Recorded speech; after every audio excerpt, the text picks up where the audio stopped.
الحمد لله الذي بيده الشفاء، وهو القائل في كتابه: وإذا مرضت فهو يشفين.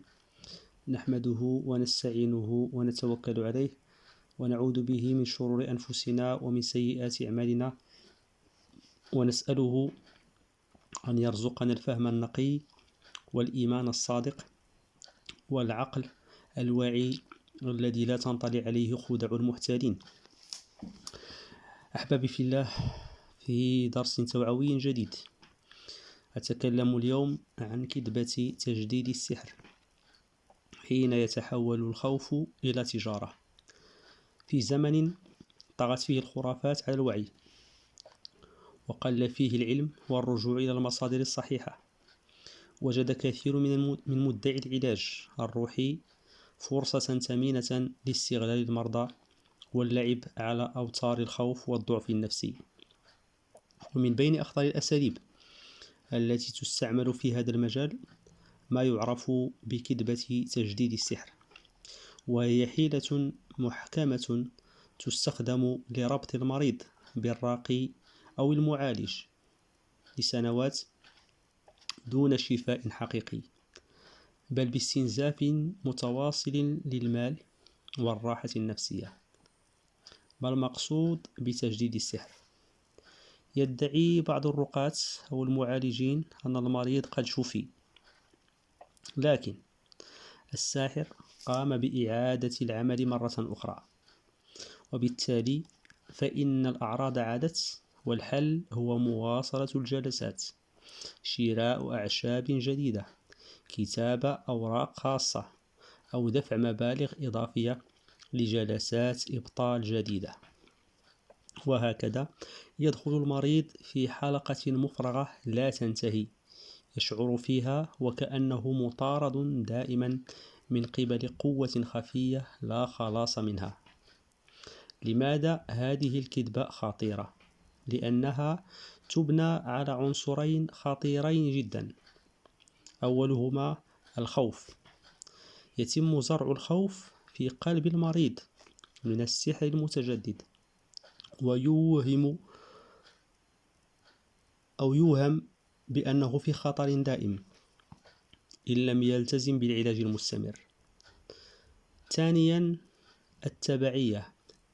يجبر المريض نفسيا على الرجوع للراقي كل مرة، معتقدا أنه المنقذ الوحيد، مما يجعله يفقد ثقته في نفسه وفي ربه أحيانا، ويعلق كل أمله في شخص يستنزفه دون نتيجة حقيقية.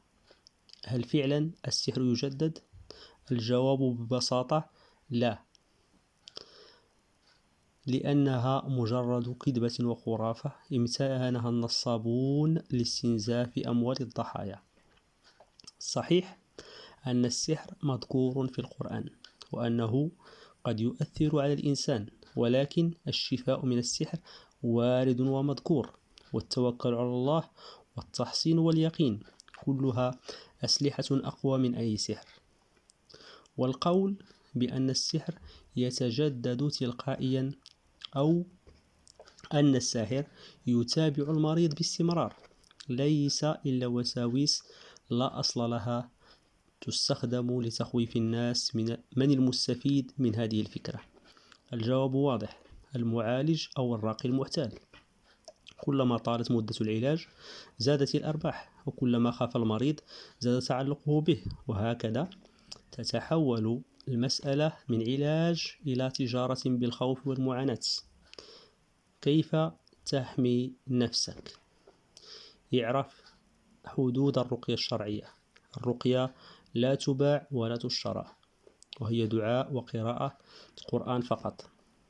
تحصن بنفسك، لا تحتاج وسيطا بينك وبين الله.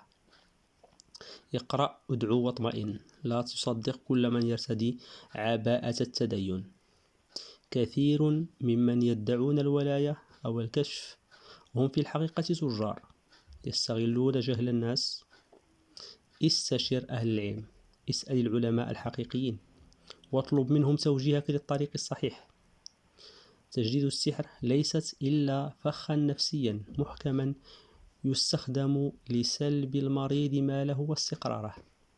لا تسلم عقلك ولا قلبك لمن يدعي القدرة على ما لا يقدر عليه إلا الله. علاجك بيدك وتوكلك على خالقك، وليس في جيب من يتاجر بخوفك.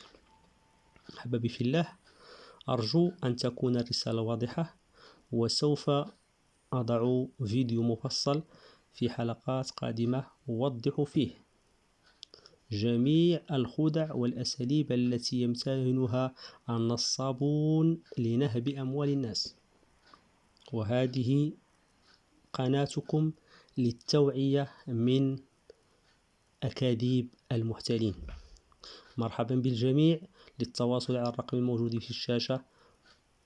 والسلام عليكم ورحمة الله وبركاته. دمتم سالمين.